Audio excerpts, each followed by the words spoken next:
hero's journey is tough for me to step outside of right now. I feel like I'm in the thicket, in the depths of some wrangling and yeah, searching for words a lot of times to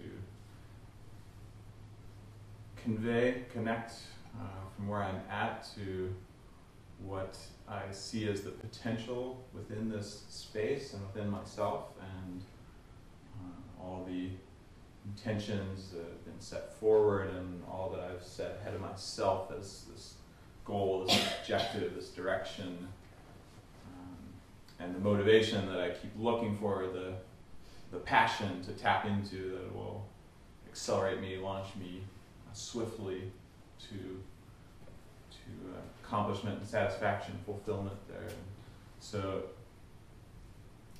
I found myself here at ELL with all that kind of out on the table and in my face very much, this idea of resolving in a concrete or at least communicable fashion what it is I'm about, what are the patterns in my past that I want to really bring forward front and center and be able to share and connect with others through and contribute to larger process, and also the confronted with sort of the anti-patterns, the potholes and sluggishness or stuckness that behind the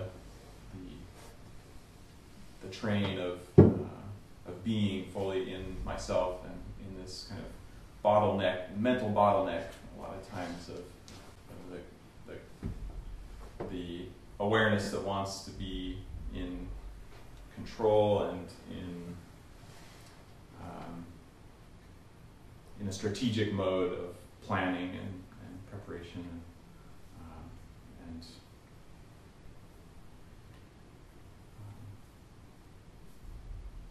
mastery in some way. And so a lot of my hero's journey is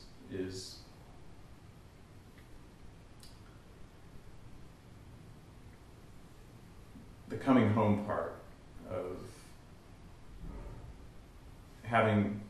acknowledging the distance that I've traveled and all that I've seen and learned and done and felt and wondered and wanted,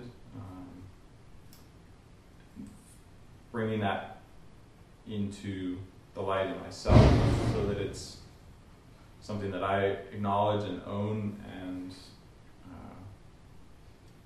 carry as my souvenir bag and my accoutrement with pride and also humility, I guess, balance there, and ways that I can offer that, make it available for others. So normally I know what to say, and I'm learning that when I don't know what to say, I could actually be learning something. So I thought to help me talk, I would throw up some words that I've been thinking about this past year. This is my year of living dangerously. I have been doing things for the last 11 months that I've never done before. And I'm doing them one after the other. And it seems to me I'm doing them, it seems to me the little gaps that exist between my dangerous episodes are without question. I'm just sort of eager to see what comes up next. And I'm tossing myself into it. Kind of much like the way I learned how to swim, which was kind of being tossed off a boat. And I didn't drown, so here I am, I can swim. I think my journey began when I moved from my homeland and I started this process of moving to other lands. And what I realized, I think in the end of my first decade or the beginning of my second decade, was that I don't really have clear memories of Calcutta, where I'm from. Clear physical memories. I remember some scents, and I remember some feelings. And if asked, I didn't really have clear physical memories of where I had been. And it was almost as though I had been inhabiting a land that exists in me, but not really at home in it. So I've always been fascinated by this idea of where is home? And what would it take for me to finally feel at home?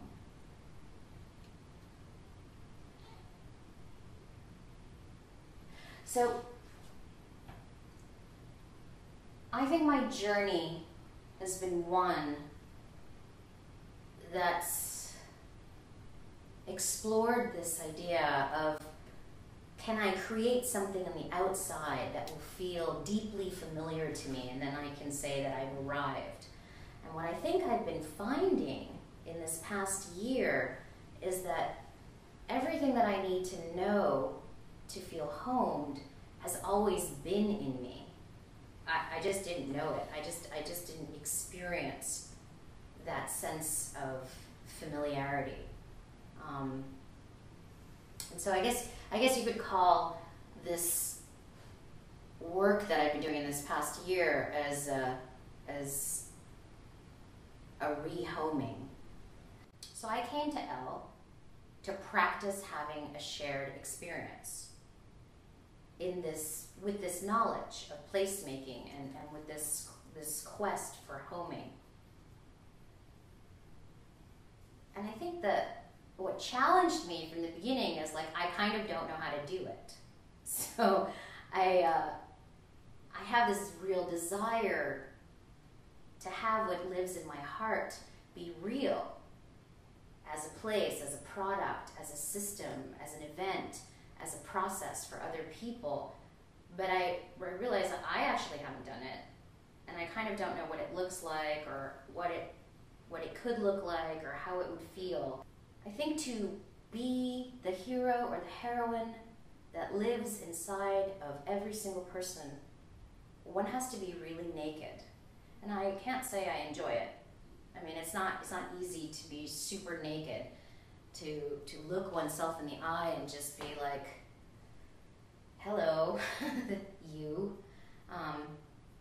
So I'm coming to this idea that as I make the make makes me. And I think this space really helped me to step into that process. I don't want to be anywhere but home. And I think this is the path for the moment. And that's me.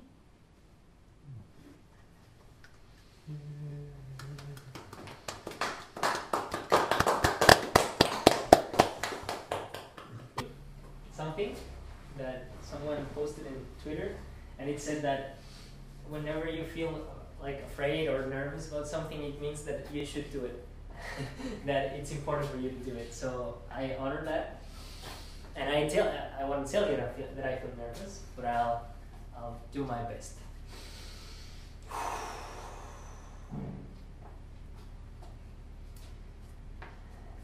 The other day I was asking Art and Eric, can you imagine all the decisions that you made in order to be here, all the things that happen in your life and other people's lives for you to be here? It's beyond your understanding. So I don't know exactly what brought me to ELL. I think my heart did, and I feel like a huge synchronicity is. I can observe it right now in my life, but I think that what brought me here, my heart was the impulse, the motor. But what brought me here, I think it was this feeling, me feeling eager to learn, to learn how to serve better in the world. And I think I'm in the right place. I have felt like this for these 4 weeks, and I think I'm in the right place. Well, I have lived inside myself for a while, you know, thinking and reflecting, and I think one of the challenges of being here is to go outside myself, you know, go outside, go beyond all this thinking and start doing things. The activity with the beauty mirror was an amazing exercise for me because I got to be as a group.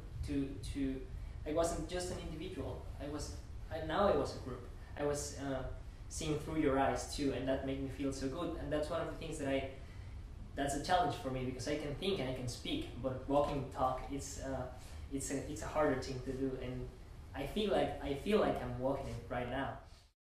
The other day when I was reading a book, Finite and Infinite Games, you know, I tell you that I went outside myself, but when you see yourself as a part of the whole, there's no outside or inside. You're living through people, through places, and that's, for me to know that, it's an amazing thing, because now I know that I'm a part of your life too, and your life, and your life, and everybody's life, and also you're a part of my life. And that makes a huge difference for me, because I really don't intend to change the world. And that's because we're changing the world with every decision we make. I'm not thinking myself as the one who is going to change the world, but I want to be the change, or to be I want to be the world that I want to live in, you know? I don't know if that makes sense. And I would like to help people to see in me amazing things that they have already in themselves, you know? And that's the beauty mirror. That's what the beauty mirror is about, you know? And so that's one of the greatest lessons that I've learned here. I think I've answered the questions. I'm complete. Thank you.